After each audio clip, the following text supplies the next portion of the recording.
One interesting thing to note is that the average selling price is up almost since the beginning of 2023.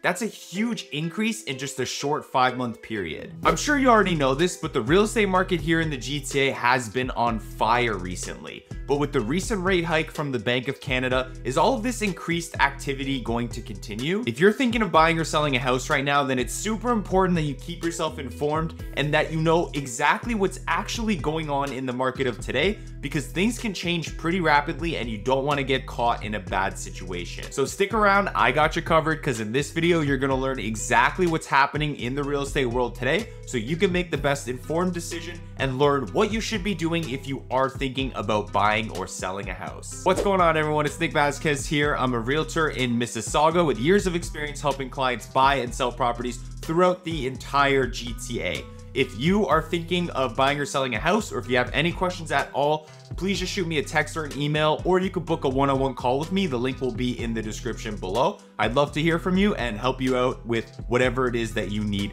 help with. Now, before we get into the video, if you do find value in this information, please just hit that like button and consider subscribing to the channel if you would like to learn more about what's going on in the real estate market and just keep yourself informed. By the way, if you want to search for properties in the GTA, I will have a link down below in the description where you could see some properties. It gets updated in real time and it's more up to date than realtor.ca. So go check that out if you want to search for properties. With all that out of the way, let's get right into it with total residential transactions. There were 9,012 total sales reported in May, which is up 25% from this time of last year. It's no secret that the market has bounced back dramatically and buyers are just out in full force. The demand has skyrocketed and there's just a lot of activity happening in the market. So demand is very, very strong right now, but unfortunately the same thing can't be said about supply. So taking a look at the new listings that hit the market, there were 15,194 new listings that came onto the market in May.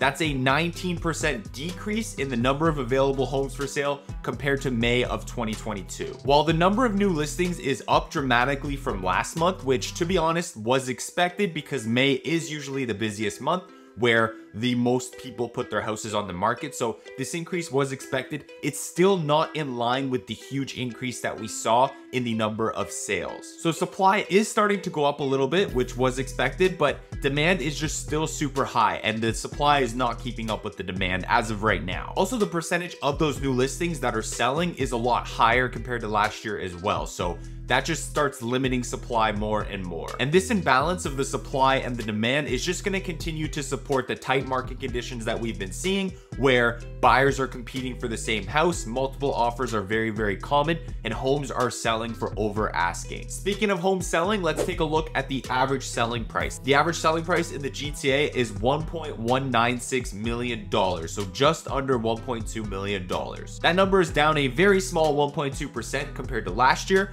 but compared to last month, we're up about 3.7%. Again, average selling price is almost at that $1.2 million mark, which is pretty high compared to where we started at the beginning of the year. One interesting thing to note is that the average selling price is up almost 14% since the beginning of 2023. That's a huge increase in just a short 5-month period. So taking a look at the market as a whole, it's no surprise that we're seeing conditions act like this in the springtime. The demand for homeownership has picked up a lot. There are a lot of buyers who have just come to terms with the fact that these higher interest rates are what we have today. And because these are the market conditions we're in right now, people are realizing that it is still a great time to buy a house, especially because prices are a lot lower than they were at the peak. So even though the interest rates are higher, they're understanding that it's still a good time to buy. So we're seeing a lot of people re-entering the market. And then if you just couple this in with record immigration and what we're going to be expecting to see over the next few years, a lot of people are just jumping in and the supply is just not able to sustain all of that demand, which is why we're seeing prices continue to go up. Now, is this going to continue throughout the summer? Are we going to continue to see price increases and sale increases and things like that? It's really hard to say.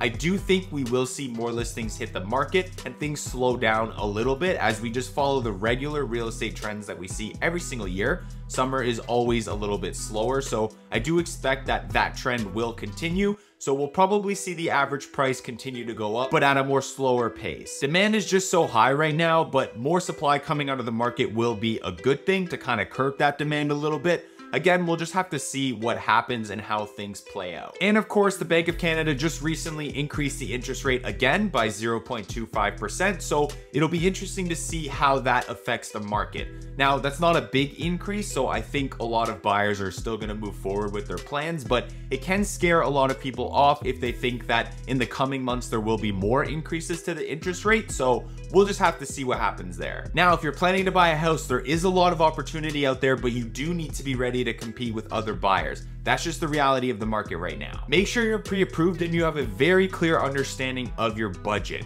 You're going to be competing with other buyers, so you need to be able to submit strong offers, but you also need to know what the house is worth because you don't want to overpay for the home. So you need to have a clear understanding of your budget and what a home is actually worth in today's market. And that's definitely something that I can help you out with.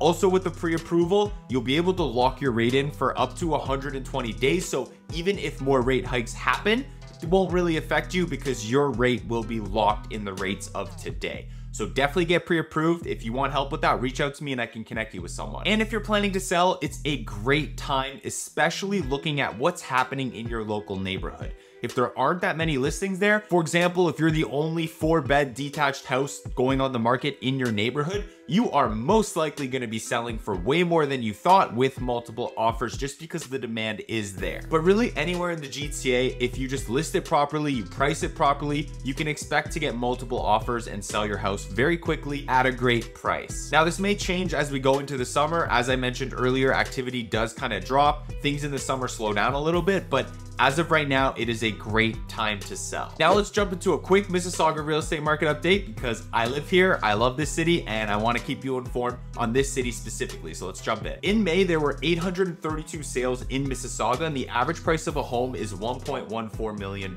That number is 0.7% lower than last year, but 5.9% higher than last month. The average price for a detached home is $1.6 million. That's about $55K more than last month.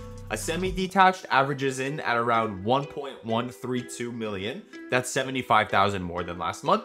The average price for a townhome is 1.172. That is $100,000 more than last month.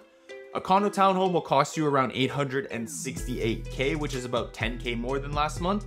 And finally, a condo apartment averages in at 635K, which is actually a 20% drop from last month. Anyways, that's it for now. I do hope you found this information valuable and informative. If you are thinking of buying or selling a house in the GTA, please feel free to reach out to me. You can shoot me a text or an email or book a one-on-one call with me. The link will be in the description below. I would absolutely love to hear from you. I would love to answer any questions that you have and help you put a plan in place to make sure that your move goes as smooth as possible. Hope you liked the video. If you learned something new, please just hit that like button. I would seriously appreciate that. Also consider subscribing to the channel so you don't miss out on any future videos. And if you want to search for homes, that link will be in the description below, so definitely check that out. Thanks again for watching. Appreciate all your support and hope you have a great week. We'll see you on the next one. Peace.